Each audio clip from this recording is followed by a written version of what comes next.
Hey, here we are. Thursday, June 19th. Summer starts tomorrow, but if you live in Florida, it started in February.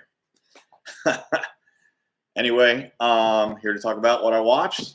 I did watch some stuff on streaming. Unfortunately, I don't have a way I could show you those, but I watched some DVDs too. So let's get started.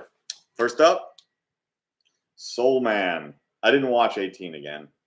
I have seen it though. It's a great movie with George Burns. If you've never seen it, and it's a fun little movie. Kind of a basic DVD. Anyway, Soul Man. This movie gets a lot of flack. There's some racial things going on. Came out in 85, 86, I believe. DVD came out in 96. Wow, it's an old ass DVD. 96, is that when this movie came out? That can't be right. I feel like I remember seeing it in the 80s. I remember seeing it in the movie theater with my parents. And I think it's a funny movie. Personally, I understand why it gets the negative attention that it gets. And I think it may have ruined C. Thomas Howell's career a little bit, possibly. I don't think it's his fault, though. He got cast in a movie. He did the job. And he moved on. I mean, he's still around. He's still doing something. Maybe he didn't. I don't know. It'd be an interesting conversation to have with him or ask him or anything like that. But anyway, I revisited it. It's got some funny moments. C. Thomas Howell, Ray Dong Chong, a few other people I recognized in it. Julia Louis-Dreyfus from Seinfeld, isn't it? Leslie Nielsen and James Earl Jones. All-star cast. I don't know if this is streaming or not. I don't know if the DVD is banned. Try and check it out. So I got on a C. Thomas Howell kick, and his best film, in my opinion, The Hitcher.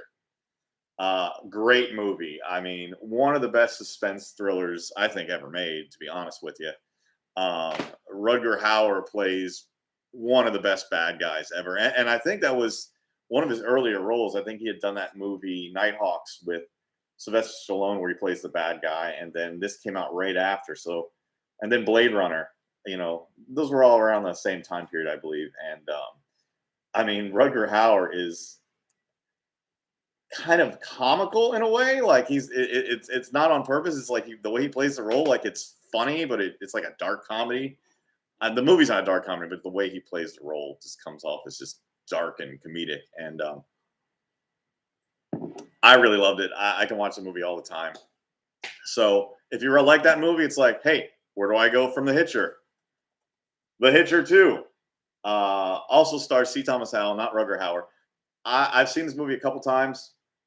I started falling asleep watching this damn thing. It is lame. I'm sorry. I think the story just isn't that good. Like they're trying to rehash and recreate what they had before on a lower budget with a lesser story, and it didn't work. I'll probably revisit it again once I revisit The Hitcher. You're probably better off watching Joyride with Paul Walker if you want a movie similar to that, rather than watching The Hitcher 2. Now, with that being said, Hitcher the remake. So I enjoyed this one more than the sequel, but is it as good as this one? No. Hitcher wins. So the remake, they kind of changed the story a little bit. It's a dynamic of a couple rather than a one lone person, and I think that kind of hurt it. And they stayed true to some of the storyline, but a lot of the stuff they changed. Sean Beam, I believe, is the person who plays the bad guy. Yeah, Sean Beam. Sorry, plays the villain, the Rutger Hauer role, and he does a pretty good job. Like I was happy with what he brought to the table. And one of the most enjoyable parts for me is there's a car chase, helicopter showdown scene, and they're playing Nine Inch Nails Closer while it's happening. And it's kind of an odd song to choose to have something like that happen. And it cut together really good. And it was probably the most engaging part of the movie. I would almost watch it again for that. I bet you there's probably a YouTube video of just that whole scene. And that was enjoyable. But the movie as a whole, it's all right. But give her a shot. The Hitcher. Check him out. Fun stuff. All right. So then we went to Iron Man, the first Iron Man, released in 2008. Damn, realized it was that old. I read Iron Man comics when I was a kid. He was one of my favorite characters. I don't know. I think it was just I liked his suit. Like it was just this robot guy. I thought he was cool, and I enjoyed the movie. And I want to say this is what kind of redeemed Robert Downey Jr.'s career because he was kind of on the outs with a lot of drug charges and seemed like he had a lot of problems. With that being said, I really don't feel like it ever interfered with his acting career. Like he was always on point. Any movie I ever saw him in, he shined. He was really good, and nothing changed in this one. You know, I can't imagine anyone else playing Iron Man. You know, if they do bring the character back and they change it because they do that a lot. I mean, there's been like 7 Batmans and 8 Supermans, but I don't know. I'd be reluctant to see someone else play Iron Man. Check out Iron Man. If you read the comics, fun movie. All right. So then I watched Ballerina this week at the movie theater. It was this past week with my friend Bob Glazier, and that movie is a part of the John Wick series. If you hadn't seen it, it's a whole new character. John Wick is in the movie, but it's really not about him. So I checked that out. Action packed, a lot of fun. I think overall I enjoy the John Wick movies more, but it's the next best thing. So I watched John Wick after I saw Ballerina. I've seen this movie so many times. I've seen all 4 of them. Part 3 is actually my favorite. I think that one has the best action. And this series, while I do like them all, I think it actually gets better. Like it culminates at part 3. Part 4 is good, but part 3 is just whoa, you know. But I think part 2 is better than part 1. I think part 3 is better than part 2, and they just keep getting better. I mean, Keanu. I mean, the amount of work he had to put in, you know, choreographing the stunts and the action. I mean, you know, this guy is top notch.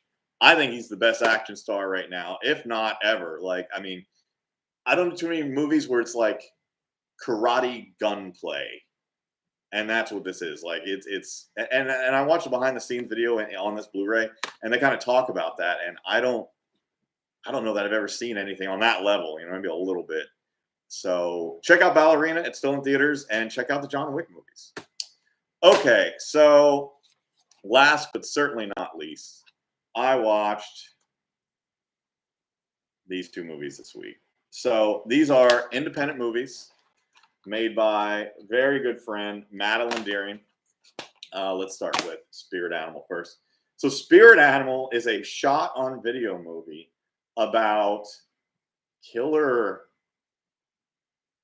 animals, I guess, but they're kind of cheesily done, but on purpose, and it works. You know, it's like people with, you know, like a dolphin mask or a shark mask and things of that nature. And it's a lot of fun. It was Maddie's first movie, and I've known Maddie for years. She's a fan. She was a fan of mine, and you know, I was excited to see that she made a movie, and I was like, cool. And I checked it out, and I hate to say it, but like with a lot of first-time filmmakers, you know, in the indie world, I wasn't expecting much. You know, I was just like, you know, I watched it as my friend, and you know, but they really did a great job with this one for a first movie. I mean, the technical aspects, just the pacing, the editing. I was really shocked and surprised on how well they did it, and it only got better.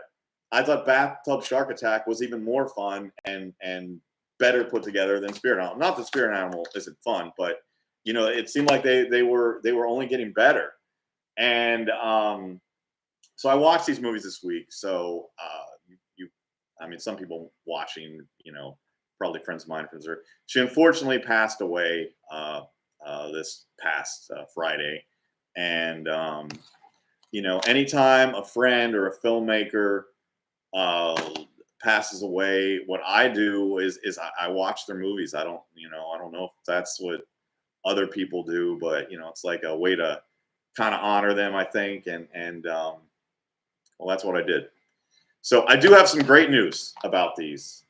I was talking to Tom Gross of Gross Fest, and he spoke to Maddie's parents, and these movies are going to continue to be alive. They will be selling them at Gross Fest. All proceeds go to support Gross Fest, and we're going to keep the spirit, Maddie Darren, alive.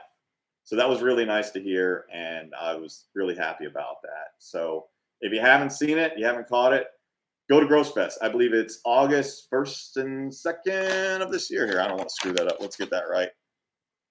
Yeah, August 1st and 2nd, 2025. They'll be there. So check them out. That's all I really got. I'm going to Spooky Empire on Sunday with a good friend and co-worker, Sushi Savette. We don't have a table or anything. We're just going to go.